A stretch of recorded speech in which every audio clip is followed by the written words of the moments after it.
This is They Create Worlds, episode 32, The History of the Atari Brand. If anybody wants to find me, I'll be in the last place you would look. In a place where people used to be, a land that's called reality. You'll find me there. Welcome to They Create Worlds. I'm Jeffrey, and I'm joined by my co-host, Alex. Hello. Today, we will delve into a new mystery. Well, a mystery for some.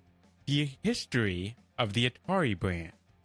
That's right, because there is no brand in video game history that has gone through such a convoluted series of ownership changes as the Atari brand. I think most people that have more than a passing interest in video game history know that today's Atari, because there is still an Atari, really has nothing to do with the Atari that was founded back in the 1970s.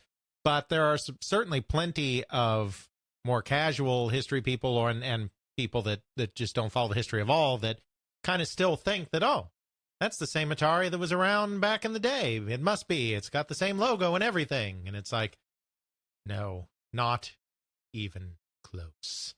Yeah, it had so many hands that it changed between, and we covered a little bit of this through a bunch of different episodes. We've talked a little bit about Atari Arcade, Atari Games, Atari this, Atari that, Nolan Bushnell. We've touched a little bit on all of it, but really what we want to focus on with this episode is to bring all these little bits and pieces together and bring it together as a complete narrative of what happened. How did it start? Where did it go to? Who are these crazy people in France who own it now? That's right. So I guess, really, Alex, to start this sucker off, how did we form Atari 1.0? Sure. Well, of course, Atari starts with two people, those two people being Nolan Bushnell and Ted Dabney. Nolan Bushnell, as we've discussed before, he was the guy that had the idea that, wouldn't it be nice if we took this space war thing that all the college kids are raving about and brought it to the people generally, perhaps through some sort of arcade game. Ted Dabney was the older, more experienced engineer that had some of the engineering skills that Bushnell himself lacked that could help bring this kind of to fruition. And in the very beginning, there was even a third person that didn't make it all the way through to the formal founding of Atari, and that being Larry Bryan, the computer programmer that they enlisted, because initially they figured that what they would be doing is taking a mini computer and sticking it in an arcade cabinet and building an interface between the computer and an ordinary television set, and then running the game, the Space War game, as a computer program on that Nova, and then time-sharing that Nova so that multiple copies of that game would be running at the same time, because that's the only way to make it economically feasible, because a Nova, even though it was far cheaper than the computers that come before it, was still $4,000 in its basic configuration and $8,000 in its more expanded configuration. So one quarter at a time just isn't going to pay that back fast enough. Now, you interviewed Larry, didn't you? I did not, but a colleague, Marty Goldberg, who co-wrote the Big Atari History book, he did interview Larry Bryan, and he actually shared that interview with me. So I've listened to that interview. That is, as far as I know, the only historical interview of Larry Bryan that's ever been done. Yes. All right. So we have the three of them coming together to try and recreate Space War. I think we talked a little bit about that when we talked about Space War. Absolutely. At this point, they knew that they were going to be creating a partnership together. We're talking here 1970, probably about the summer of 1970, maybe the spring. Exact dates of that kind of thing are a little difficult in hindsight when there aren't documents and whatnot to back it up. But we're talking probably about the summer of 1970 here when this is all coming together. They decide to name the company Syzygy. And the reason that they choose this name is that's actually a real word, as strange as it sounds. Syzygy. And it refers to the alignment of three bodies in a solar system, like when three planets align, that all that astrology kind of thing. That would be a syzygy. Larry Bryan was vaguely familiar with the word, and he knew that it referred to the alignment of three things. He wasn't exactly sure about all the heavenly body stuff, but he knew it somehow referred to three things. And he reasoned, there are three of us, syzygy. Yeah, makes sense. And so that's the biggest thing Larry Bryan contributed to the project, is he actually came up with that name. And the reason for that is that they found out very quickly that they would not be able to timeshare a Nova to do 4 to 6 games. A Nova was powerful enough to run Space War. It was not powerful enough to run 4 or 6 Space Wars. So it's just a single-purpose game, and you can't run 3, 4, 5. You have the proper economy of scale in order to make the entire project viable. Right. There's just not enough memory. There's not enough processor time. It's a mini computer, and it's a pretty small mini computer. It's perfect for certain one-on-one things, but it's not really meant to be time-shared amongst many people. That's what you use a mainframe for, is to time-share amongst many people. And that costs a lot more. Well, yeah. Especially then. Well, yeah, I mean, you can be talking 7 figures for a full-on mainframe. So Larry Bryan wasn't around very long. So syzygy was essentially Nolan Bushnell and Ted Dabney. And so they kind of formed this partnership in the middle of 1970, but it wasn't formalized until kind of the end of the year, December 1970, January 1971. That's when they actually kind of figured out how much of the company people own or whatever. Mm-hmm. It was basically, I think at that point, probably a 50-50 partnership. I'm not sure. Could have been a 60-40. But they put together this syzygy company. And this was the vehicle through which they were going to build their arcade game, which was Computer Space. Of course, they weren't going to manufacture themselves. They went and found Nutting Associates to do the actual manufacturing. They're just a couple of engineers. They can't get a whole factory together. But that's the beginning of syzygy, kind of informally founded in summer 1970, formally founded around the end of 1970, beginning of 1971. So fast forwarding, Computer Space comes out. It does all right. It doesn't set the world on fire, but it's not a complete flop either.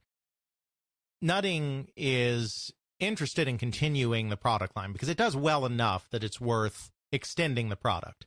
So Computer Space is a one-player game. Space War, the original, is a two-player game. 2 spaceships dueling each other. There wasn't enough processing power in the hardware that they came up with to do that. So it was just 1 player and 2 computer-controlled, well, 2 hardware-controlled, I should say, flying saucers. Because it's not, I mean, a state machine is kind of a computer, but we're not talking about something that has a CPU, and we're certainly not talking about something that has software. It's not a general-purpose machine, and it's not software-defined anything. Exactly. So it's more accurate to call them hardware-controlled opponents, I think. Or solid-state opponents. Mm-hmm, sure. They're going to continue the line, and they're actually going to create a 2-player version at this point. Nolan's kind of okay with that, but he's like, you know, if I'm going to keep working with you guys, because he wasn't too impressed with their knowledge on the coin-op industry, he basically said, if I'm going to continue working with you guys, I need to have a large stake in the company. He wanted 1/3 of the company, according to what he said in interviews. And Nutting was like, well, I'll give you 5%. And Bushnell was like, bye-bye. So at that point, Bushnell decided to step back and focus on that syzygy partnership that he has with Ted Dabney and continue as a design firm that's going to design arcade games and then license them to other arcade companies, just like they licensed Computer Space to Nutting. So they still have the rights to their Computer Space hardware and everything. The Computer Space game itself resides at Nutting, but the technology, the underlying technology, is his technology. He's free to take that and do whatever he wants with it someplace else. So at that point, they moved to actually incorporate, to form a corporation. And they planned to incorporate as syzygy. That was the name of the company. Turned out that the name, at least so the story goes, was already in use. Really? Right. The story changes. There have been some sources where they said it was a roofing company, other sources where they said it was a candle company. If you go into the California Corporations database, because they actually have all of that stuff online, I can't remember. I think there is some kind of syzygy company that was vaguely in the same time period, but it doesn't necessarily look like it's something that would have conflicted. Right. Such a different thing. You got video games versus roofing, lighting, candles.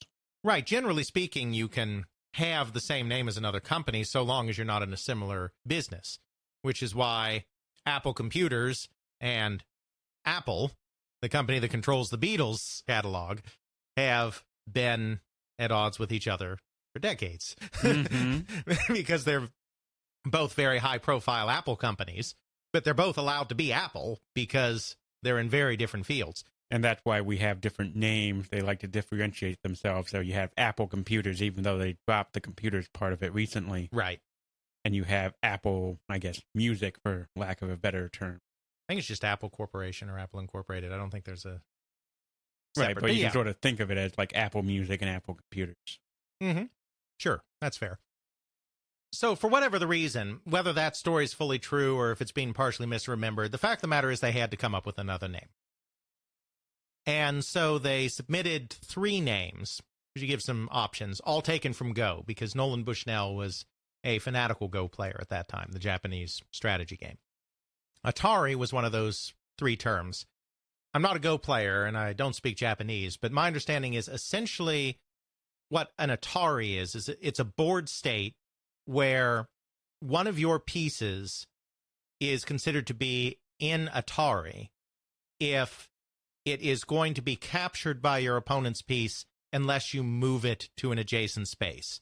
So it's very similar to the concept of check in the game of chess, though obviously check just refers to a single piece in chess, the king, whereas there are no special pieces in Go. They're all just stones.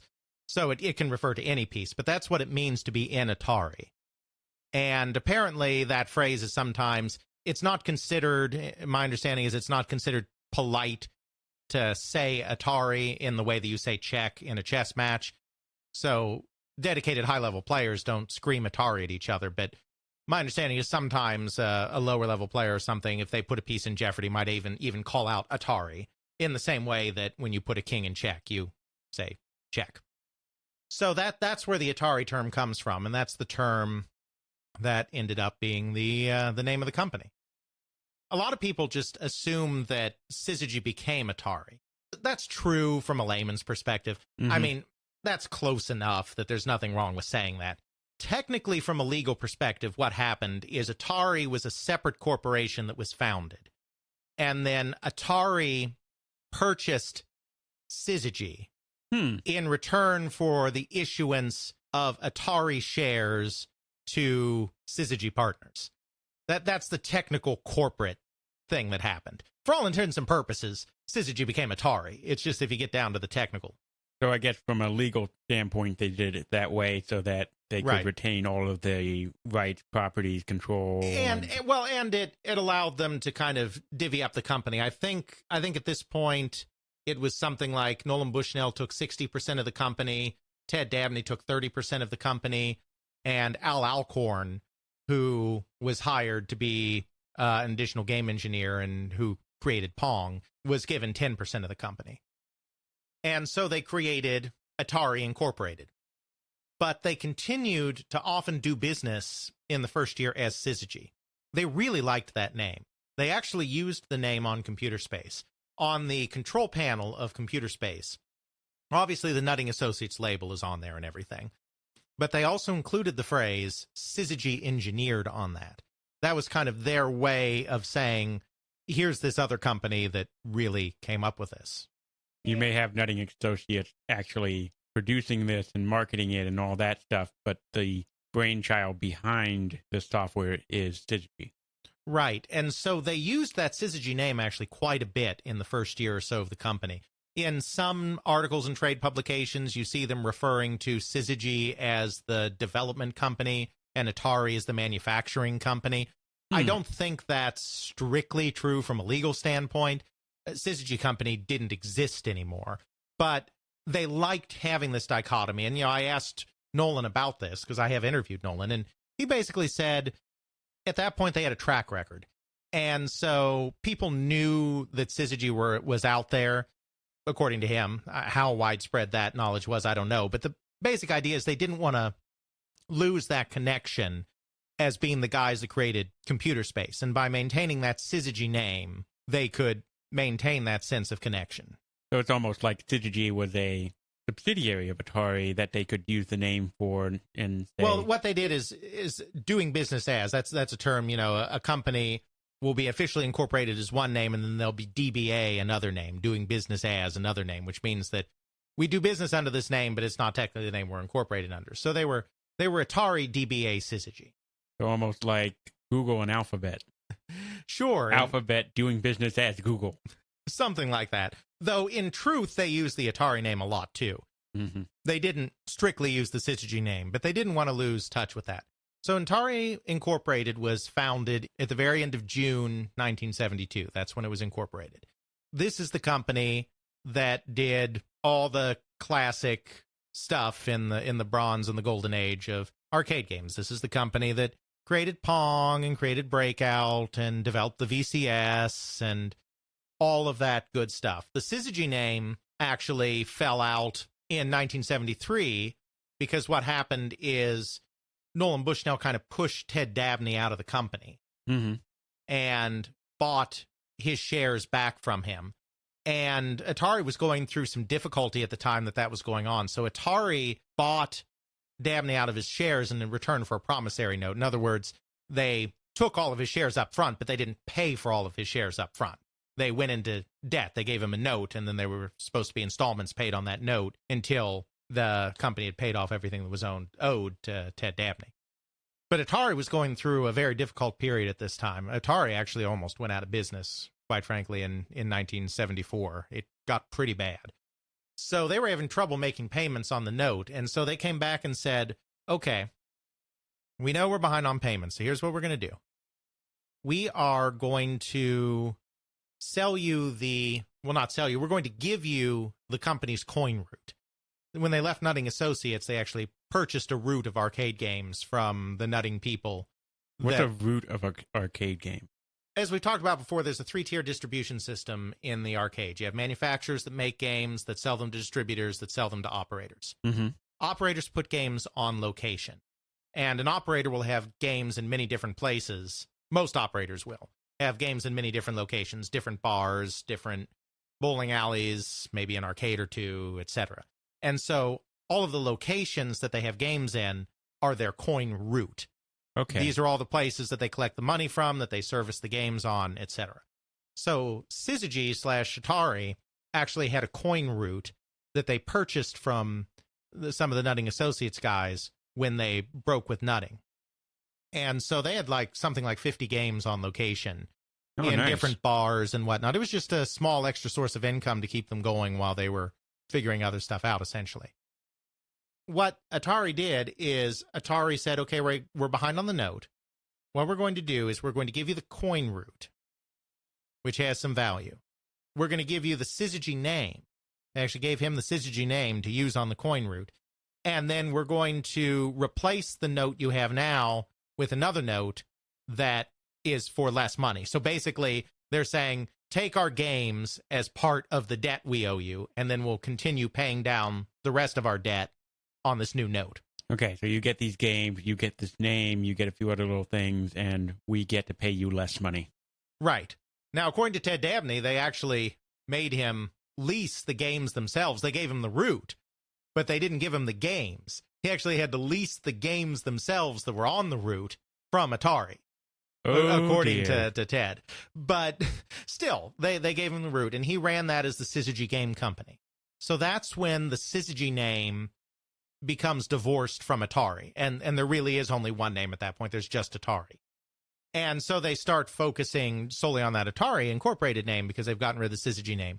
As it turns out, Atari, which is still in financial trouble, has trouble paying off that note too. And Ted kind of gets disillusioned with the whole idea of running this coin route besides. So he wants Atari to take the games back, kind of in forgiveness of the note, and Atari refuses to do it. Atari is the company, but Nolan Bushnell agrees to do it personally. So Nolan Bushnell personally assumes that, and then he sells it on to the Atari controller, Ted Olson. Ted Olson then ends up founding an arcade chain out of that coin route. They don't use the Syzygy. He doesn't use the Syzygy name, but that's kind of where Syzygy kind of goes off in the crazy after that. But we're focused on Atari. Okay. After they get rid of the Syzygy name in 73, there is only one name now. That's Atari Incorporated. Atari Incorporated is the company that releases all this classic stuff, as we discussed. In 1976, Atari becomes a subsidiary of Warner Communications. They got bought out by Warner Communications, as we talked about before. That's right. They basically needed more financing to bring the VCS to market because that was a very expensive proposition. And they explored going public, but it wasn't a particularly good time for the markets. So they decided against going public. So then they looked for a company that they could sell to, and they ended up selling to Warner. From 1976, end of 1976, last quarter of 76, Atari is a subsidiary of Warner Communications.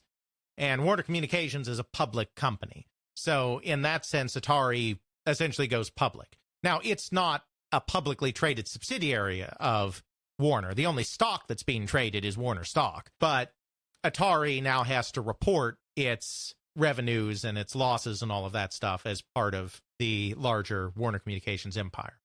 And Warner Communications is set up kind of weirdly. It was created by Steve Ross, and it was a true conglomerate. It was created by sticking a bunch of disparate things together. It actually started as like a cleaning services and parking company. And he wanted to get into the entertainment business, so he bought a talent agency, and then he bought the Warner Brothers studio that was going through a bad period. And so after he had Warner Brothers, he changed the name of his company to Warner Communications, because that Warner Brothers and Motion Picture Studio and their Warner Music record subsidiary were kind of the most valuable things he had at that point. And a very recognizable name to this day. Exactly. There's still, it was Time Warner, then it was AOL Time Warner, and then they got rid of AOL, and it has its own convoluted corporate history, which has nothing to do with video games, really. But certainly an entertaining one. Absolutely. So Atari is now a subsidiary of Warner Communications. And Warner is set up very weirdly, like I said. Steve Ross is the chairman. He's the guy that the buck stops with. But rather than having one CEO or president of the company, he actually has an office of the president composed of 3 or 4 people. It varies from time to time. And each member of this office of the president has specific Warner businesses that they are responsible for. Okay. And then those Warner businesses often have their own head as well. So I think we've talked before, I'm pretty sure, about Atari's dual management structure during this period. Mm-hmm. Because you had Manny Gerard, who was office of the president of Warner Communications, and Atari was his responsibility. So he oversaw Atari on behalf of the parent company. Right, and there was this communication problem between Atari, the levels of vice presidents and presidents going all the way up, and so what edicts were coming down were not necessarily being communicated down, and communications going back up were not going all the way back up, and right, it led to unhappy people. Right, because then Atari had its own chairman and its own president. Nolan Bushnell was chairman, and Joe Keenan was, at this point, the president. And so they were running Atari, but then they also had to answer to Manny, who was kind of also running Atari on the Warner side, but not the day-to-day. I mean, the day-to-day was truly with the managers at Atari, but the Warner guy still has a say. You can't just ignore your office of the president representative either. In fact, Nolan finds out that you can't just ignore that, because Nolan had very different ideas about how to do the business of Atari than Warner did. And that tension comes to a head at a budget meeting in November 1978. Basically, they fire Nolan because of those disagreements. Nolan likes to say that, maybe they fired me, maybe I quit, I don't know, nobody was happy. And I'm sure that on one level he wasn't happy either, and maybe he would have been willing to quit. But Marty Goldberg, who I talked about before, they have a lot of corporate documents, and they have the letter where Warner fired him. Okay. So it's definitely... he was unequivocally fired. Okay. He was removed from the company. And Joe Keenan very briefly replaced him as chairman, though he left the company very soon after as well. And so the power at the Atari level was concentrated in Ray Kassar, who we've discussed before. Mm-hmm. So now you've got this dual management structure with Ray and Manny, and it's just a mess because Ray likes playing his vice presidents off against each other. That comes from interviews with his actual vice presidents. That's where I get that from. And my understanding as well from talking to multiple people in the company is that there was also a lot of politics between Manny and Ray, where basically if you said something to Ray, you had to make sure you also said it to Manny and vice versa, because otherwise there'd be these gotcha games. Because there are spies for both, and it's not like there's an outright power struggle for the company. It's nothing like that. It's just that everybody's got a stake and everybody's keeping an eye on their investments. So that's It's very much like Office Space, where you have 5 managers. You have to tell everyone if you make a mistake, 6 of them come to visit you. right, exactly. And you can't take your frustration off on a fax machine or a printer. It's really corporate. And the other problem is it's growing so quickly because Atari takes off like a rocket. That's after the VCS launches. That's right. Well, after Space Invaders launches for the VCS. Okay, so that's the one that really makes it skyrocket. Yeah, I mean, we won't go into VCS history right now because we have so much to cover. But the first couple of years of the VCS are just kind of middling. And then after Space Invaders is released for it in 1980, that's when it takes off like a rocket. You're not going to talk about the VCS, and it's over there lording over you. I'm sorry, VCS. For those who can't see this, because this is a podcast, I actually have the Atari up here in the recording studio, and it's on top of the television, taller than us. But no, I have not played my Atari today. I'm sorry. Aw. So it takes off like a rocket. For a brief period of time, it holds the record for the fastest growing company in American history. That is that its revenues in 1 year are so much larger, such a percentage larger than the revenues the year before. I mean, it goes to $1 billion, it goes to $2 billion, and it goes even higher than the public numbers show, because Warner during this time period, the record business wasn't doing as well, the movie business wasn't doing as well, so they actually, using perfectly legal but still kind of tricky accounting practices, they actually had ways of shuttling some of the money from Atari into some of the other subsidiaries that weren't doing as well. So even the publicly reported figures on how much money Atari made are actually low based on what Atari actually made. Mm-hmm. Because, I mean, it became the vast majority, well, not the vast majority, but it became responsible for, I forget the exact percentage, but something like 40% or something of all of Warner's profit. Which is insane for a video game company, for a major corporation. Right, because they had their fingers in everything, and they had big movie studios, big book publishing companies, big record companies. Yeah, you would think the movies, the book, and the record company at least would outshine a video game company that is so small, so new, so young. Yeah. It was the tail wagging the dog is what it was. There is some linkage there. I mean, nobody's really studied this in much detail, but part of the reason video games were doing so well is because things like the record industry weren't doing as well. Because kids only have a certain amount of money that they can spend on all their entertainment activities. So if kids are buying video games, they have lots and lots of video games. They don't have as much money to spend on records, for instance. There's a finite pool of consumer spending. And they're not spending that money going on dates in order to go to movies. And yeah, I mean, remember, we talked about this before. At the height, arcade games were taking in $8 billion. And the movie industry was taking in something like $4 billion. I mean, it's, for this one brief period of time, video games were really what all the kids were doing, like to the exclusion of everything else. I mean, today, something like 90% of American kids play video games. So kids are doing video games today as well, but they also do other things. It's like in this period, they were like just doing video games. I mean, right. It's crazy. Yep. So Atari gets really big really fast. The management gets all messed up, and there's a lot of communication problems.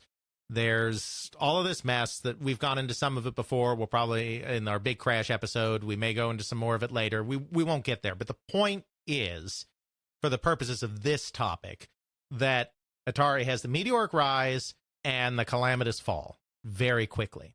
Because of the crash. Right. They lose $500 million. Right, and especially when you're going from having a couple $1 billion worth of profits and you're 40% of a company, and then you're going from being 40% of the company's income to being a liability of $500 million. Yeah, that's a bit of a problem. And Warner very nearly gets taken over during this time period by a gentleman named Rupert Murdoch, who I think we're all familiar with. Nah. Rupert Murdoch makes an aggressive effort to take over Warner Communications because the Atari problem is killing the Warner stock. And so the Warner stock is getting so cheap that Rupert Murdoch decides to try a hostile takeover of Warner. And he is unsuccessful in doing this. But that really gave the impetus for Steve Ross to sell the company.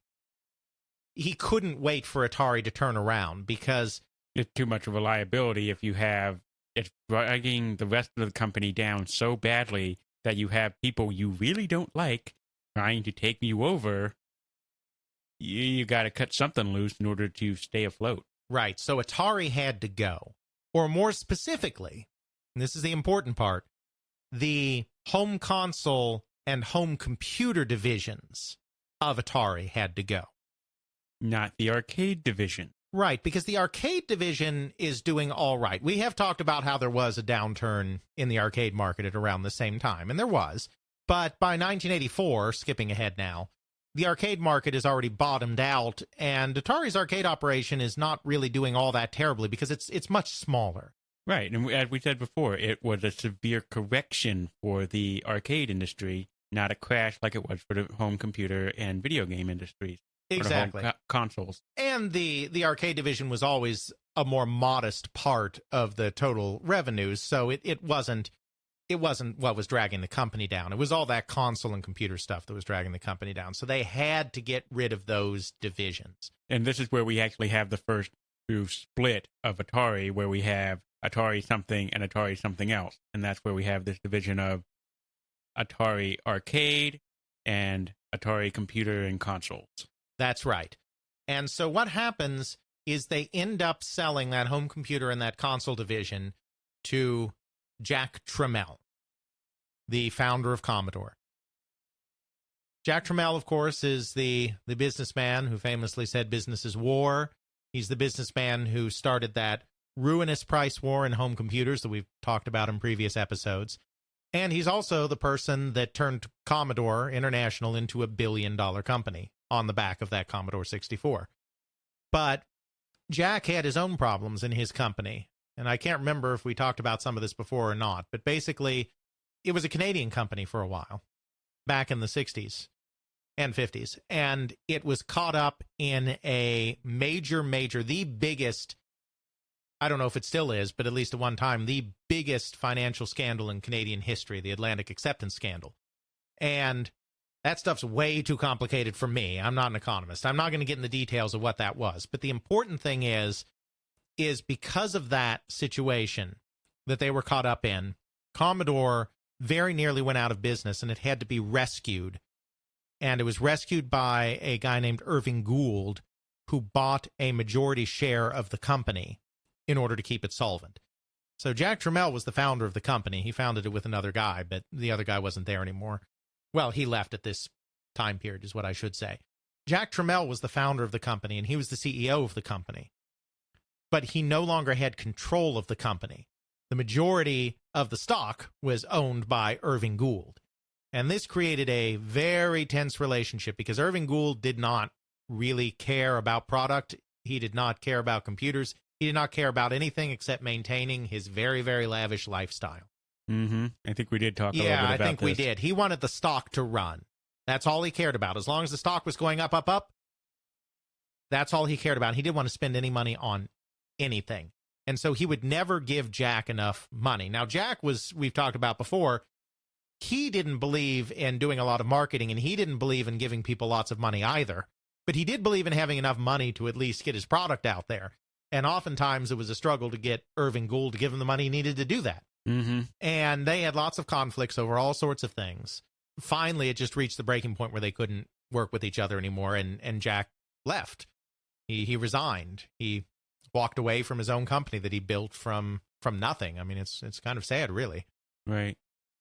At first, he thought he was going to retire. He really honestly thought he was going to retire. He and his wife started a round-the-world cruise. About halfway through that cruise, he realized he couldn't do it.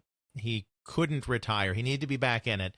And what he really wanted to do was protect the American computer industry from the Japanese.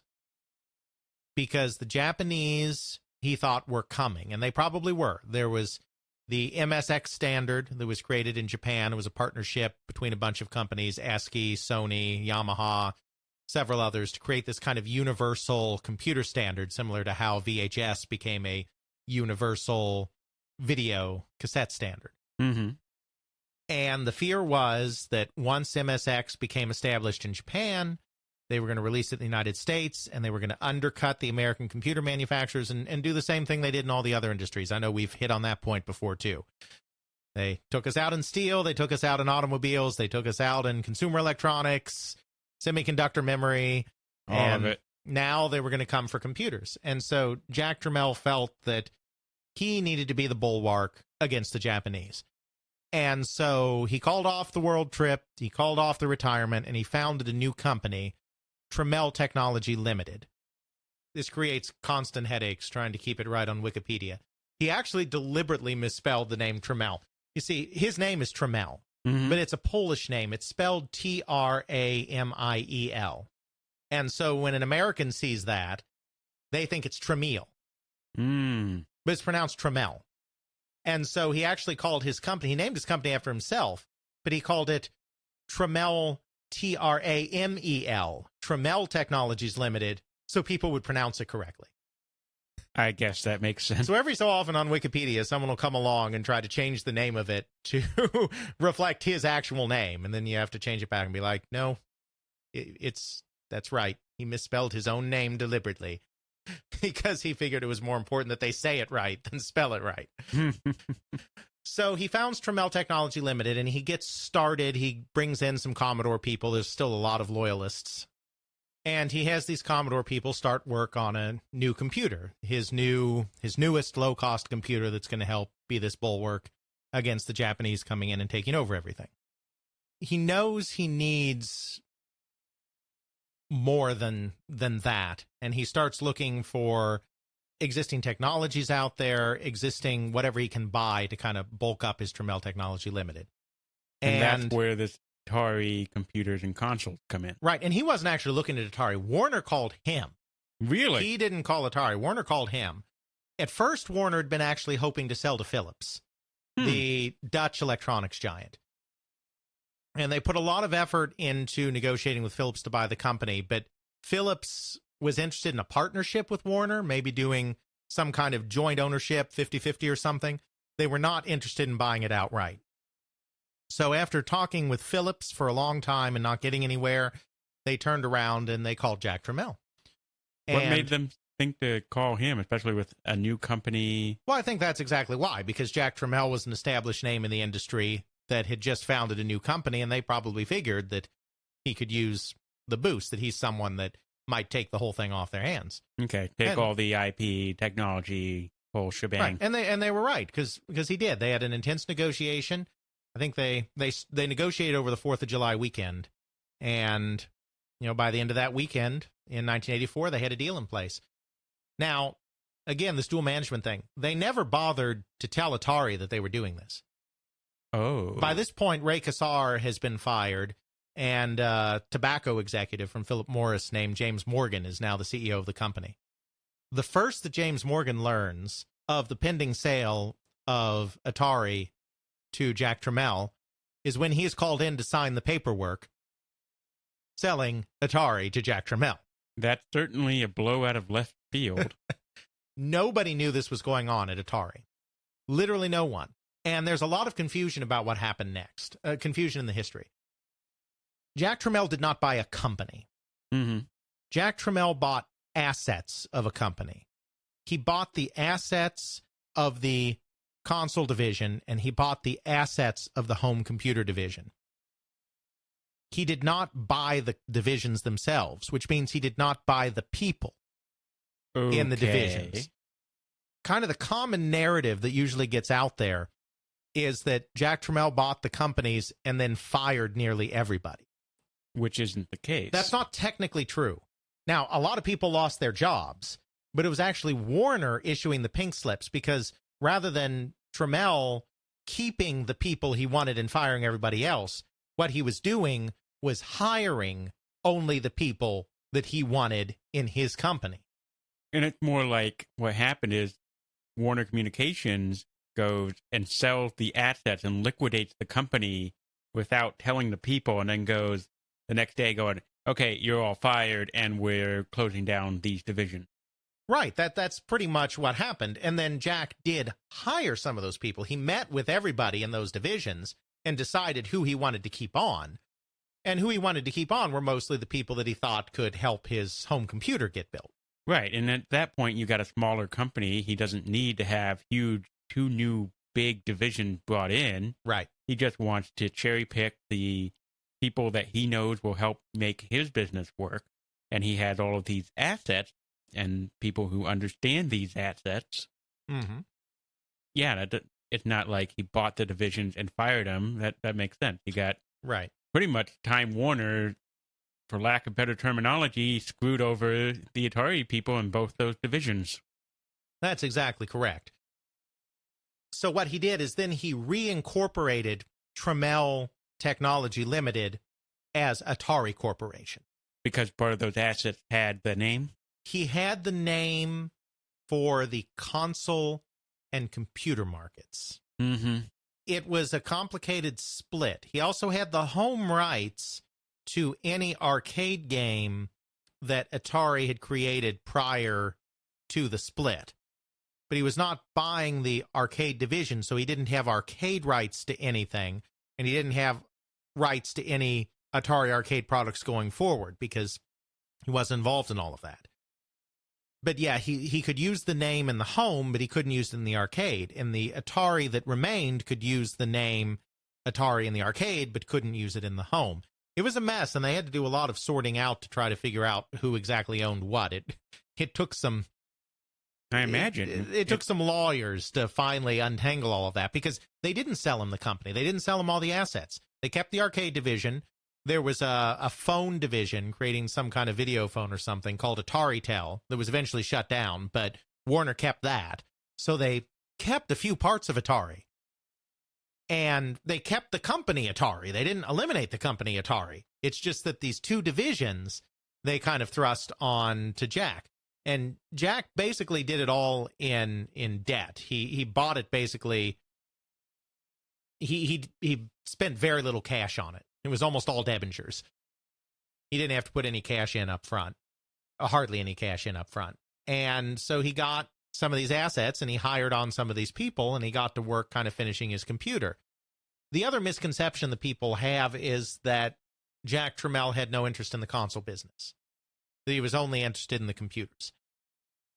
The computers were definitely his primary focus, but he was very interested in using the console product as a way to finance his home computer activities. Mm-hmm. Well, certainly, because he noticed from the Commodore 64, by and large, for many people, especially for, say, me and many home users, was more a game console than a computer. Unquestionably. The reason that people think that he was not interested in the video games is Atari had been in the process of releasing a new console when he took over the company, the Atari 7800. It had received a limited test market in early 1984. They didn't get around to doing a general release on it. Jack didn't release the Atari 7800 until after the Nintendo test market. He didn't release it until 1986 when it became clear that video games were coming back.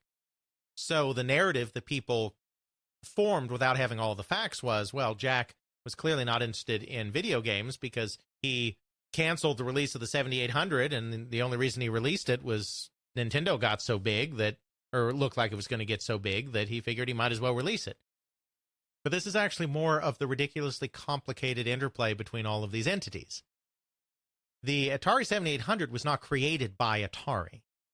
It was created by an outside company called General Computer Corporation, formed by a group of MIT students. These same people did Ms. Pac-Man. They're the people that did Ms. Pac-Man. And they wanted to do a console, so they did a console.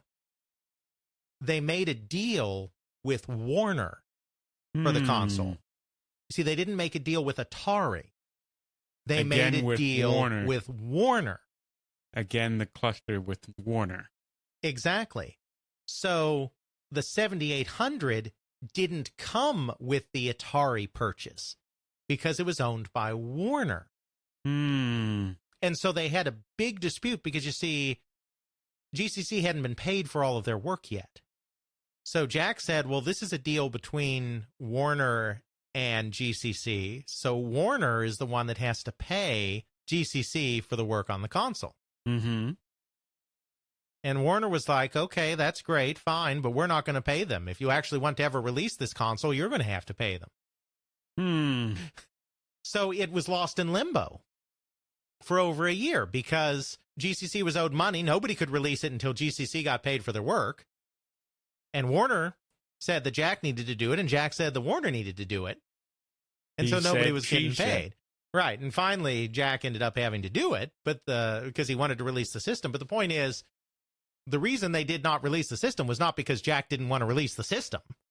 Mm-hmm. The reason was it was not a product that he actually owned the full rights to.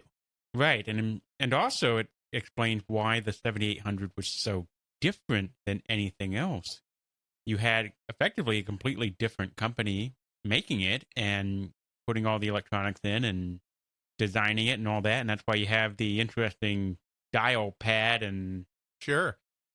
other insanity. This is a bit of a tangent, but this goes into my belief on Atari not really being interested in video games long term, with Ray Kassar being more interested in the home computer. Because, see, Manny Gerard was interested only in the video games. He's given interviews. That's the stuff he understood. The fact that GCC made the deal with Warner, I think, had to do with kind of an internal struggle between the two of them, where Kassar saw the future in computers and Gerard saw the future in video games. And I could be wrong. Again, I don't have proof of this, but I have to wonder if this is another example of that it was Warner that was really pushing the release of this video game system. Mm-hmm. And Kassar was more interested in the home computers. Not that he was going to get Atari out of the video game business. I mean, not even close. Right. It's just that I don't think that that's where his priority was. They finally do release it in 1986 because they finally get that rights issue sorted out. Atari Corporation. The original is Atari Inc. This is Atari Corp. Okay. And that makes a difference. Because Atari Incorporated, a.k.a. Atari Arcade, and then you have Atari Corporation, a.k.a. Atari Consoles and Computers. Right. And so Atari Corporation releases the 7800. They release the ST computer. They later release the Jaguar console. That's Jack Trammell's Atari. As we discussed in the Namco episode not too long ago, the coin-op portion of the company, which is renamed Atari Games, becomes a Namco subsidiary after Warner turns around and sells 60% of the company to Namco. They keep a 40% stake. They don't give up their stake, and they keep a stake in Atari Corporation as well. Mm-hmm. They're kind of hedging their bets and figuring that if video games ever come back in a big way, they could get back in the business. It's just that because they have so many threats to their existence, like that hostile takeover attempt, they cannot wait for video games to come back. They have to get that away now so that their stock doesn't keep tanking. But they can at least divorce themselves enough that they can keep a foot in the pool, so to speak, and sort of feel out the waters, understand what's going on, but not be completely divorced where they have to rebuild everything from scratch. Right. So Atari Games, the arcade company, becomes a subsidiary of Namco very briefly for like a year or so, and then becomes an independent company. But only independent because nobody has a majority in it anymore. As we discussed, what happens is that 20% of the Namco share is bought by Atari Games management. And so it becomes 40% Namco, 40% Warner, 20% independent, which means it's independent because there's no majority shareholder. Mm-hmm. So that's Atari Games, and they're the company that makes all the arcade games in the late 80s. And they're the company that, when they do get involved in the home market, has to choose a different name. They can't be Atari in the home, because Atari Corporation has the rights to the Atari name in the home. But they've gotten so big, they want to bring some of this software into the home.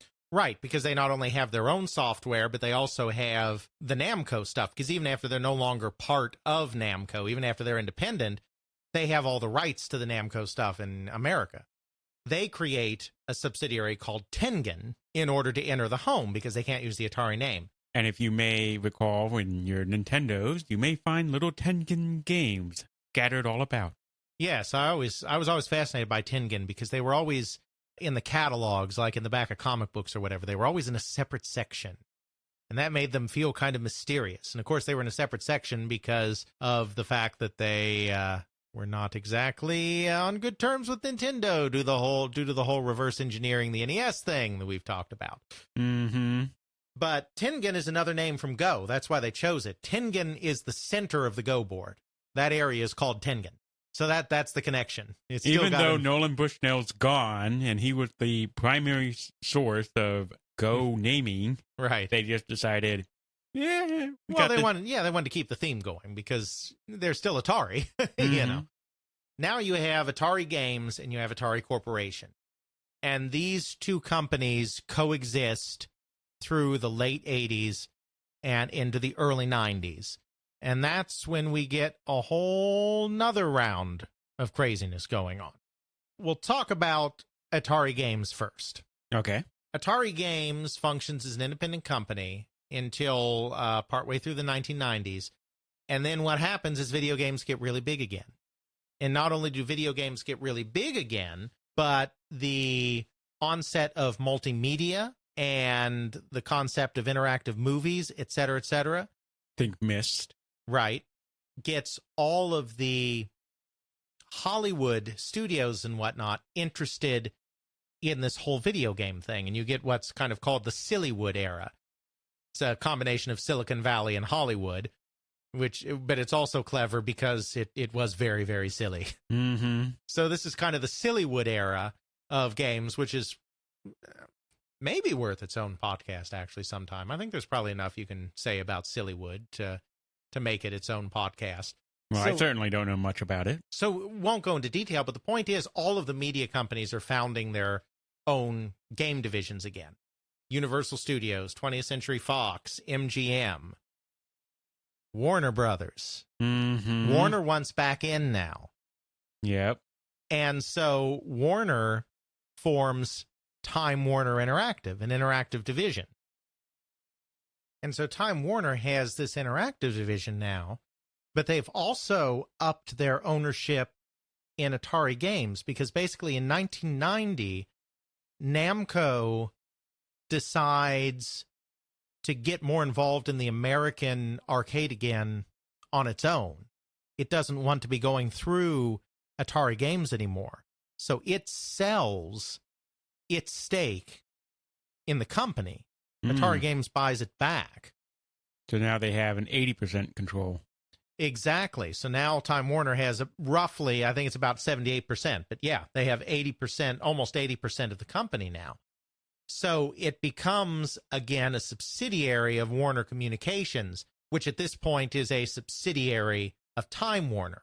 Because by this time, Time and Warner Communications have merged to form Time Warner. So Time Warner has a majority control in Atari. Eventually, what they do in 1994 is they fully integrate Atari Games into Time Warner Interactive.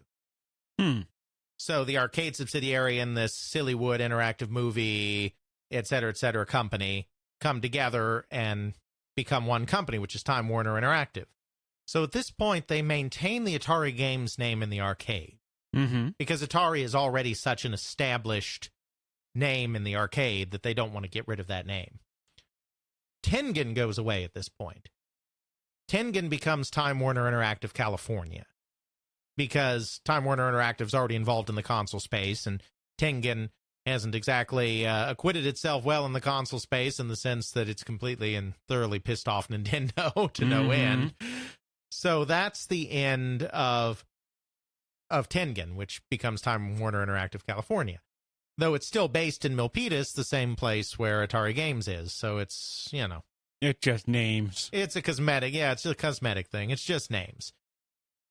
So now you have Atari Games going from independent company to becoming a mostly owned subsidiary of Time Warner to becoming an integrated part of Time Warner Interactive, becoming a subsidiary of Time Warner Interactive. So that's kind of what's going on there. And the whole Sillywood thing doesn't work out for anybody. And that includes Time Warner. None of those movie companies that get involved in the industry at that point really have much success in it overall. Most of them pull way back after getting into it, when it turns out that interactive movies aren't going to be the next great thing, and it takes more than writing a script to create a computer game or a video game. The Time Warner Interactive stuff isn't going well. By the middle of the 1990s, the arcade stuff isn't really going well either. Time Warner decides they want to get out of all of it. They want to get out of the arcade thing. They want to get out of the console thing. They just want to get out of all of it. So they sell Time Warner Interactive to Midway. And Midway being the pinball company. Well, Midway isn't really a pinball company. Midway has its own complicated history that is terrifying. Midway was a company founded in 1958 by two veteran coin-op guys, Hank Ross and Iggy Wolverton. In 1969, they sold to Bally and became a subsidiary of Bally. Okay. They essentially became the video game arm of Bally as time went on. All of the video games that were released by Bally were released through Midway, including Space Invaders and Galaxian and Pac-Man and all the games that did very well in the Golden Age. Eventually, Bally merged their pinball division into Midway as well, which kind of then started being called Bally Midway. So they had the pinball stuff too, but Midway never made pinball back in the day because by the time they were founded in 1958, the pinball market was already very well sewn up by the companies that were already there. Bally Midway continued as a subsidiary of the Bally Corporation until it was sold to Williams in 1988. Williams being another long-time pinball company that was founded back in the 40s and had gone on and so on. Created Defender in the Golden Age. By this time, Williams had actually become a holding company called WMS Industries because they were getting involved in other stuff. They were starting to get involved in casino operation. They wanted to get involved in slot machines. So they were doing all of this kind of stuff. They continued to release pinball tables under both the Williams and the Bally names. They would alternate them. Yeah. But it was all just WMS Industries, the holding company. They started releasing their video games under the Midway name, because the Midway name had such recognition through Space Invaders and Pac-Man and all of that way back in the day. So, like, Mortal Kombat is a Midway game, which really means it's a Williams game. But they own Midway now. All of these companies and their crazy combinations. Why? WMS Industries, the holding company, eventually decided that they wanted to get out of the video game business because they were getting more involved in slots and casinos and all of that stuff. So they spun out Midway. And this Midway is incorporating video game stuff that was both Midway and Williams, plus the home stuff that they've been doing, which is a whole nother set of companies they bought, and we won't go there. That became Midway, which became an independent company, was spun out in 96, became fully independent in 98. Midway ends up purchasing Atari Games. From Time Warner Communication. That's right. Wouldn't in that case they have bought Time Warner Interactive as opposed to Atari Games? Because Atari Games is part of Time Warner Interactive. No, what they purchased was Atari Games, which existed as a subsidiary of Time Warner Interactive. Okay. They weren't interested in all of that nonsense. They just wanted Atari Games. Okay, And so they ripped that out of the where it got shoved into the big corporate structure. Exactly. It was actually WMS Industries that did that, the holding company of Williams. They did that in early 1996, right before they spun out Midway into Midway Interactive. Okay. Williams owns Midway and owns Atari Games, but then Williams wants to get out of the arcade and focus more on their stuff like casinos and slots. And so they consolidate all of their different video game and whatnot subsidiaries into this company, Midway Interactive, and spin that out into its own company in 96, and then it becomes fully independent in 98. And that's Midway. And now Atari Games is a subsidiary of Midway. The Atari Games name continues, but it's part of Midway now, And which isn't even Midway. It's really Williams, but they call it Midway. because that's the more recognizable name. Exactly. the company that was founded as Midway in 1958 really has very little to do with the company that is now called Midway in 1998. Mm-hmm. But corporate reasons. Corporate shenanigans. Exactly. So now you have Midway. And Atari Games is a subsidiary of Midway. And they stay in Milpitas and they keep doing their own thing. Eventually, they have to give up the Atari name, though. And the reason for that is what's going on the other side of the thing with Atari Corporation. Okay. So now we have to go back to Atari Corporation. Okay, so we went over a brief history of the arcade side of things and how it divorced itself from Time Warner and became part of Midway, and it's off doing its thing. Now we must figure out what happened to the computer and console side. Right. So Atari Corporation got itself into a bit of trouble pretty quickly. The Atari ST was kind of well received at first.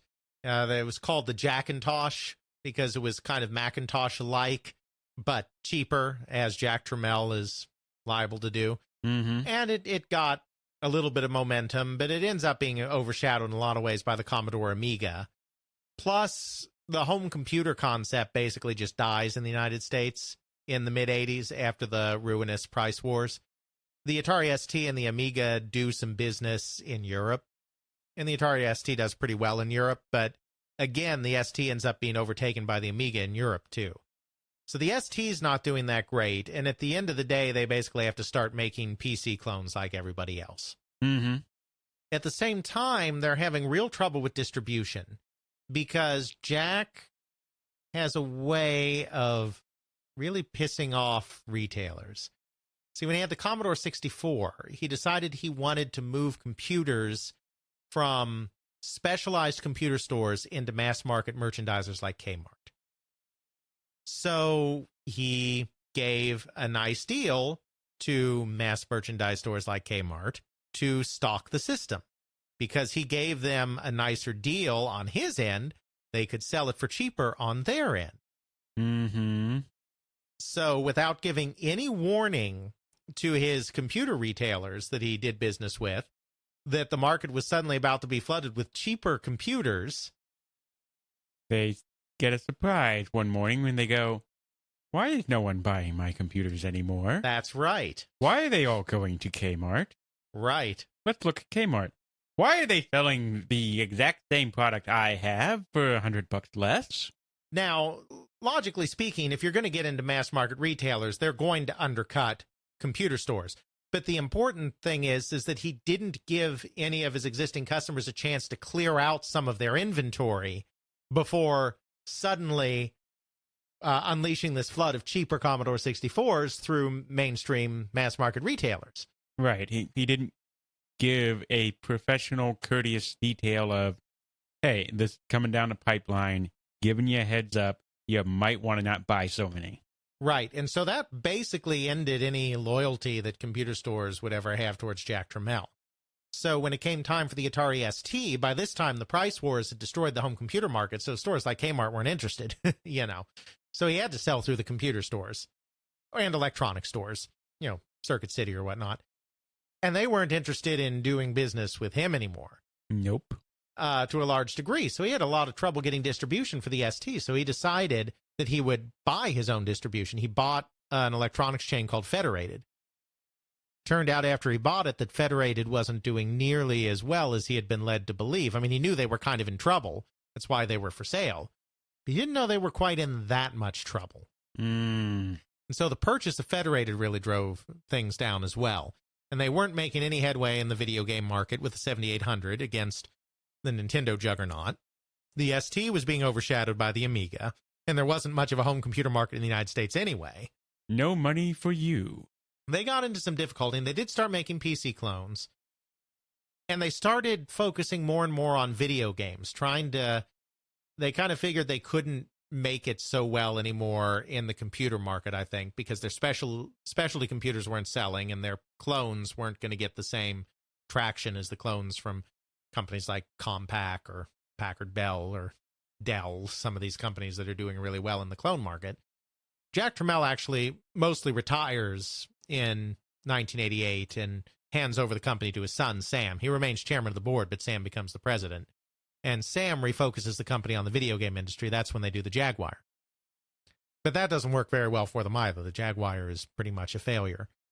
They're kind of in bad shape. They don't have any product that they can do anything with. But they have money. They have a lot of money because they actually launched a lawsuit against Sega over some scrolling patents. Mm-hmm. And they won that lawsuit. And they got some nice cash out of Sega for that settlement. They have no product, but they have cash. So that makes them very palatable to a company that already has product, but is struggling in terms of their cash flow. Mm-hmm. So what ends up happening is there's a hard drive company called JTS. Okay. And they're not doing well, and they need money. They're not interested in video games. They're not interested in computers, full computers. It's just they need cash. And Atari Corporation now has cash. Mm-hmm. Basically what happens is around this time, Sam Trammell suffers a heart attack. He lives. He's still alive today. But he suffers a serious heart attack, probably from all the stress. And the Jaguar is doing so bad, they tried doing infomercials. They try selling the Jaguar through infomercials. Oh, dear. And I think the stress of it all just finally gets to him, and he has a massive heart attack. And so he steps down as president of the company, and Jack comes back in, basically essentially just to wrap things up. He becomes CEO again. And so he makes a deal with JTS in 1996, where JTS purchases Atari Corporation. Mm-hmm. And they nominally keep it going for a small period of time, providing service and support to existing customers. Mm-hmm. But that's basically the end of Atari Corporation in 1996. The hard drive company has no interest whatsoever, and it's pretty much just going to liquidate everything. Well, they don't liquidate everything. They keep a hold of it, but they're just not interested in continuing it. They were just in it for the cash. However, that Atari property is still very valuable. And there are still other companies that are interested in that Atari property. And one of those companies is Hasbro Interactive. Mm-hmm. As the name implies, Hasbro Interactive is the computer gaming interactive division of Hasbro, the toy company. G.I. Joe, Mr. Potato Head, Nerf, all that. All those classics we should remember as kids. That's right. And all the board games, because they've bought Parker Brothers and Milton Bradley. It's funny. I don't know if they're still branded this way, but when we were teenagers or whatever, if you went into a store and, you saw all the board games, and there were Parker Brothers board games, and there were Milton Bradley board games. Those were actually all Hasbro board games. They just kept those individual marks because they were so well known. But they bought... and the illusion of competition. Right. They bought Milton Bradley in 1984, and they bought Kinder Parker in the 90s. So they owned all of that. Anyway, Hasbro Interactive is the interactive division because they want to get involved in this burgeoning computer game market. They grow fairly rapidly. They have a couple of early successes, and they're growing. They absorb other companies. They buy Microprose, for instance. They have a big hit with Frogger, Mm-hmm. the classic arcade game. They release a version of it for consoles that, not a version of it, but they release a game in the IP. They license the IP and release a game in the series for consoles, and it does really well. So they're interested in doing some more with this whole classic arcade game, not reboot, but update kind of concept. So Atari is a logical source for this. So they go to JTS and they say, we'd like to license some of the Atari properties from you. JTS is a company that's still hurting. They're still struggling. Mm-hmm. So JTS is like, why license when you can just buy it all? Mm-hmm. And Hasbro Interactive's like, okay. I'll do that. So in 1999, Hasbro buys kind of the entire Atari catalog.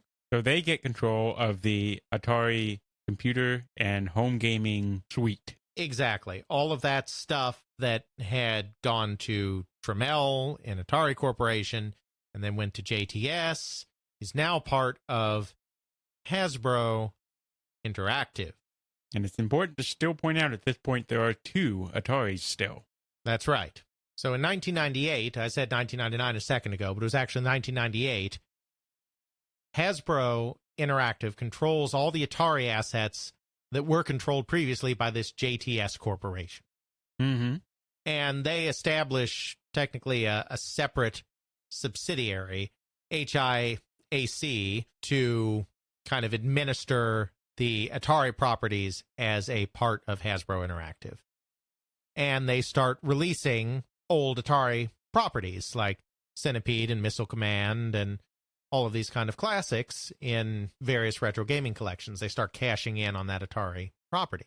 Didn't they also during this time make sort of like remakes of it? Because I remember around the late 90s, my sister may actually still have this, sort of like a revamped version of Pong, where the basic Pong version, but then they started doing all these little twists on it. And yeah, exactly. They 3D were doing and crazy. Yeah, they were doing stuff like that as well. Absolutely, they were. And they were releasing a lot of the stuff under the Atari label because they have the logo, they have the name, they have the properties. And they can release it in the home. That's right. Unfortunately, Hasbro Interactive is not doing very well. Oh. Basically, they have a couple of early successes. And because they have a couple of games that do really well, they kind of overdo it. They grow too big too fast, and they can't maintain that same level of success as they grow into this bigger company. And so they hit a period of financial difficulty. What with it is Atari like sort of the with the NFL and the football game, whoever's on that cover is suffered the Madden curse. Yeah, the Madden curse. Is Atari sort of like you buy our properties, your company is cursed and it's going to go down in flames and financial difficulties? I guess there is some of that. I think, if you want to boil it down, it's just, I guess Atari is one of those properties that's coveted enough that it takes a fair amount of money to purchase. So you have to be a company that's kind of expanding and on the upswing. And then it turns out that all these companies that keep buying it are companies that are expanding too rapidly and so have bit off more than they can chew. It's not just Atari, obviously, but that's part of what's going on. Hasbro Interactive's not doing well, and so Hasbro wants to get out of that business because it's dragging down the company. Mm-hmm. Just like Time Warner before. And that's when the French enter the picture. The French. Through a company called Infogrames. We won't go through Infogrames' entire history, but basically it was founded in the early 80s by a guy named Bruno Bonnell, and a couple of other guys were involved as well, but he's the important one for this story. They slowly became kind of the largest publisher in France by acquiring companies as the 1980s went on. They had a lot of hits with licensed comic properties. And by publisher, books. You mean you're talking books and comics then? No. Computer game company. They're a computer game company. Okay. They had a lot of success with comic book IPs, European comic books IPs. They did Tintin games. They did Asterisk games. North and South, which was based on another comic, was a game they had success with. And then they really got big in 1992 with Alone in the Dark, the prototypical survival horror game. After that, they started going on a massive spending spree. It was kind of the beginning of the dot-com era. We're talking mid-90s. Alone in the Dark came out in 1992, but we're talking a little later from that. There was a lot of money being pushed into the Bourse, the main French stock exchange. Tech companies, including computer game companies, were really being heavily invested in and were worth a lot more on paper than was probably appropriate based on their actual output. And so you find several French companies in this period, not just Infogrames, suddenly going on big spending sprees to acquire U.S. and British computer game and video game companies because they suddenly have lots and lots of money because of what's going on in the stock exchange. So Infogrames starts buying up all sorts of companies. They start with smaller companies like Gremlin, which is a British development house. They move up to Ocean Software, which is one of the larger British companies, which still makes it small compared to most of the U.S. companies, but it's a pretty big deal, a pretty big international company. Then they buy GT Interactive, which is a much bigger company than they are. GT released Doom 2 in retail. They had a couple of other kind of bigger games. They released Unreal, I think, in retail. And so Infogrames bought them, a really big company. And they bought Accolade as well, which was smaller, but still had a couple of hits. So they're buying all of these British and American companies and expanding very rapidly. And they kind of cap all of this by purchasing Hasbro Interactive, which gives them the Atari properties. Yep. So once again, you have this upstart company, just like Hasbro Interactive was, coming in and buying all this, except they are buying on a much larger scale than Hasbro Interactive ever did. They are now huge. They are now one of the biggest publishers in the business. When you put together Ocean and Accolade and GT and Hasbro Interactive, that's a heck of a lot of properties. But they've expanded too quickly. They don't really have the capability. They don't really have the product to back this up. And now, this is 1999 that we're talking about, that they make this purchase. And now the tech bubble is getting ready to burst. The .com era is just about to end. They've quite simply bitten off more than they can chew. They can't afford all of what they have. And so Infogrames goes through a long, long downward spiral. And we won't get into that. That's really its own separate podcast to talk about the rise and fall of Infogrames. But the important thing is they, over the course of the next decade, they go through multiple CEOs. They go through multiple product strategies, and they can never turn it around. But one thing that they decide to do very early on is take advantage of that Atari name, which is far better known than Infogrames in the United States. So to review the Infogrames situation, because this gets really complicated, Infogrames is a French company. This is Infogrames SA. SA, I'm not sure exactly what it stands for in French, but that's the equivalent of putting incorporated after a company name in the United States. Infogrames SA purchases GT Interactive in 1999, and GT Interactive becomes Infogrames Incorporated. Okay. Then in 2001, they purchase Hasbro Interactive. This becomes another subsidiary, Infogrames Interactive Incorporated. In 2003, the company decides that because the Atari name is so well known in the United States, that they will change the name of all of their American subsidiaries and European, actually, subsidiaries as well, to the Atari name. But the company Infogrames in France remains Infogrames. Infogrames Incorporated, the former GT, becomes Atari Incorporated.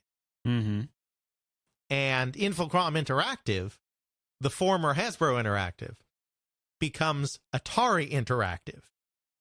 Okay, so they make two new subsidiaries. No, they changed the name. Okay. This isn't making new subsidiaries. They changed the name. Infogrames Inc. becomes Atari Inc. Infogrames Interactive becomes Atari Interactive. Okay. The parent company of these companies remains Infogrames SA. Okay. In 2009, as their situation continues to deteriorate, they decide to rename Infogrames SA to Atari SA. Okay, so now we have three Ataris based off of the same section. Well, yeah, it's just that they're changing the names of all the subsidiaries. I mean, it's no different than Nintendo having Nintendo of America and Nintendo Europe. I mean, lots of companies have subsidiaries. It's just that they started by only changing their subsidiaries to the name Atari. And now you have the parent company also becoming Atari. Right. So in 2009, you get Atari SA, which still has some of these other subsidiaries as well, but that's the end of the Infogrames name. The Atari that exists today, which is a continuation of this company, it's changed hands a couple more times and downsized and laid people off and shed studios and all of this nonsense. But the Atari that exists today is Atari SA, a French company that has the rights to most of the Atari properties. They've sold a few of them off over the years, but they have rights to most of the Atari properties. But they are a French company whose only connection to Atari, the original Atari, is that they bought a company that had the rights to the properties that they bought from another company that had merged with a previous company that had bought the assets of two divisions of Atari in 1984. We said you'd come back to this, but what happened to the Midway Atari? Right. That's exactly where we're going. So once Hasbro had the rights to all the Atari stuff, and then after them, they did not like the idea of another Atari existing. And so they basically told Midway, you've got to stop using the Atari name. You know, they may have had a leg to stand on in court on that, but they weren't going to bother taking on Hasbro. It didn't mean that much to them. So in 1999, in order to not piss off Hasbro, essentially, they don't bother fighting it, and they just changed the name of their Atari Games subsidiary to Midway Games West. Because Midway's based in Chicago. Atari Games is based in California. So the California Atari Games becomes Midway Games West because it's west of Chicago. Okay. So that's the end of the Atari name. But they still have the arcade properties. Right. They still have the arcade properties, and they still do, well, Midway doesn't exist anymore, but they still did up to the end of Midway. But the studio continued to exist as well. The company continued to exist. It was just called Midway Games West now. And that persisted until 2003, when they finally closed that studio, because Midway is going through all sorts of difficulties, and Midway does not exist anymore. They finally disintegrated in the last console generation. And I mean, literally disintegrated. They were sold off piecemeal to other companies that were interested in their properties and studios. 2003 is really the year that Atari died. You know, the coin-op people always considered themselves to be the real Atari, because Atari started as a coin-op company. That was their business. The console and home computer stuff came later. And then in the Warner sale, they weren't selling pieces of the company, divisions of the company. They were just selling the assets. So they were basically just shedding that extra stuff that they had picked up along the way. And the coin-op company had great continuity of personnel. There are people that worked at Atari Games for 20, 30 years. I mean, a lot of the engineers that were creating the hits of the early 1980s were still working with the company in the late 1990s. A lot of the management, the president, Dave Van Elderen, started like in 1973 as a tech on the line and rose to be president of the company. I mean, this is a company that had lots of continuity of personnel and lots of continuity in corporate history. They considered themselves the real Atari. They persisted all through this. They were bought out by Namco. They became independent. They were bought out by Warner. They were bought out by Midway, well, WMS, and then spun out with Midway. And then finally in 2003, they were laid to rest. That's when Midway Games West closed, and that was the end of the last company that you could really trace back to the actual Atari, founded in 1972. Today we have Atari SA, but they really don't make games anymore. They mostly just license their property for other ventures, and it's not really Atari. It's become a name now. It's no longer the company that founded video games. It feels like Atari should have been the Walt Disney Company of video games, just because they played such a key role in starting the whole ball rolling, just like Walt Disney did in terms of feature animation. But now all we have is a French company that is just using a name that it bought from a company that bought it from a company that bought it from a company. Who ended up with the arcade rights since they closed down the West studio? I'm pretty sure they're scattered now. I'm not positive about that, but Midway disintegrated. I mean, Midway kept the rights because they were just shutting down a studio. The company still existed. But then Midway went defunct, and all of their stuff just got scattered to the wind. So whatever was left as far as Atari properties and IP got scattered to whoever wanted to buy it. Well, the arcade company. The arcade company, right. The stuff that was post-1984. Right. Right. The French company, Atari SA, still owns the majority of the rights to the Atari properties, though, like I said, a few things got sold off Right. piecemeal at various points. The French company still owns the majority of the stuff, especially for the home and the computer, but not necessarily for the arcade. Well, they have rights to a lot of the pre-1984 arcade stuff now as well. Okay. Yeah. But a lot of the post-1984 arcade stuff is a little bit scattered now because of the death of Midway. Pretty convoluted and hard to follow a little bit. Yeah. Certainly crazy. It is. I mean, and that's why a lot of people just kind of assume they see that Atari name and the Atari logo, and it's like, oh, that's the company that released all those video games back in the day. And the answer is, well, no, not really. No. Yeah. Shame to see such a company have such a tumultuous history. Yeah, I mean, I say that it should have been the Walt Disney of video games on one level, but on another level, that was just never going to happen because Walt Disney Company became the Walt Disney Company because there was that one singular individual, Walt Disney, that was very talented as a cartoonist and an animator and was also a very talented businessman. Atari never had that. Nolan Bushnell had the vision to see that this whole video game thing was going to happen, but he didn't have the management capability to see it through, and he didn't really have the creative chops to see most of it through too. His main contribution was enthusiasm and vision, and he had vision. The Atari of the mid-1970s had a very good manager in Joe Keenan, and it had some good game developers as well, but none of them really had the capability to build that into something huge without outside help. Mm-hmm. And so they went to Warner. They were bought by Warner. At that point, you had a succession of people in charge of the company that some of them had good business sense, some of them didn't, but there was no creative spark up there. It was mostly just business spark. And while the company was doing creative things, there was just no one with the vision to meld creative and business in such a way to just keep driving it forward. They screwed up in their estimation of where the market was going. At that point, they just didn't have a chance. You needed Nolan Bushnell's vision combined with Walt Disney or Steve Jobs' kind of business sense combined with some really great game creators. And Atari never had that. You just never had the perfect management team to turn it into an entertainment juggernaut. Do you think there's ever been someone in the video game industry that exemplifies that? No, I mean, at the end of the day, I don't think anyone's quite got there. There hasn't been a Steve Jobs or a Walt Disney or even a Henry Ford who wasn't a creative person but was so brilliant business-wise that it didn't matter.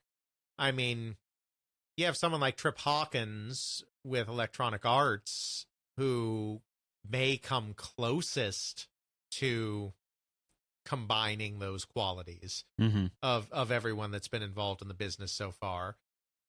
Certainly he understood, he had the vision, and he had decent business sense, good business sense. Even though he wasn't personally necessarily creative talent, he understood how to bring creative people together when he formed Electronic Arts. But even he, in the end, messed it up because he really thought that he could create a new hardware standard, the 3DO. And so he started putting his energies into that. And then, he lost his position of power and influence in the industry. EA didn't, but Trip Hawkins personally did. And maybe that's the problem with the video game industry. Maybe it just changes so rapidly that it's almost impossible to find a person that can stay on top of that change for a really extended period of time. With Moore's Law driving everything forward every 18 months, maybe you keep up with the first 18-month cycle and the second 18-month cycle and the third and even the fourth and the fifth, but then one of them takes you down. Yeah, then it overwhelms you. And that's probably part of the reason why you haven't seen that. Though it's not like Apple and Microsoft weren't affected by Moore's Law, too. Obviously, things kept changing in those areas, and Microsoft had to figure out how to go from being a language company to being an operating system company to being an internet company, internet provider company, to being a cloud services company. So they've made that jump time and time again to remain relevant, or Apple going from a computer company to a music distribution company and to a mobile company, you know. Mhm. So it's certainly been done in tech, but Just not in the video game industry. just not in games. So maybe someone will come along at some point and really shake things up, and maybe not. It's hard to tell. It is such a volatile industry. Still relatively young. I mean, I think you mentioned before that it's very analogous to the movie industry. And for intents and purposes, we're in the quote-unquote 1930s of the movie industry as far as video games go. Sure, because video game industry is a little over 40 years old, and movie industry really started in the 1890s. They weren't showing them on screens then. It was mutoscopes and kinetoscopes and, you know, peep shows. But really, it starts in the 1890s. So if you go 40 years from the 1890s, that's the 1930s. So, right, that's where it is. And, you know, it was the 1940s, really, that film started breaking away from vaudevillian and theater conventions with movies like Citizen Kane. So it's not necessarily going to be a one-to-one analogy, but maybe that means that we're still a decade or two out from the moment where video games really find their own unique narrative space and break away from the storytelling techniques of previous media and find their own place. I mean, we really still are at the very beginning of this industry, and that's really something we can't forget. Kind of hard to believe, even though we've talked about so much and have so much more to talk about. And the industry is, as you said, 40 years old. That's right. Well, that pretty much covers everything from here. Where are we going to delve into the next episode?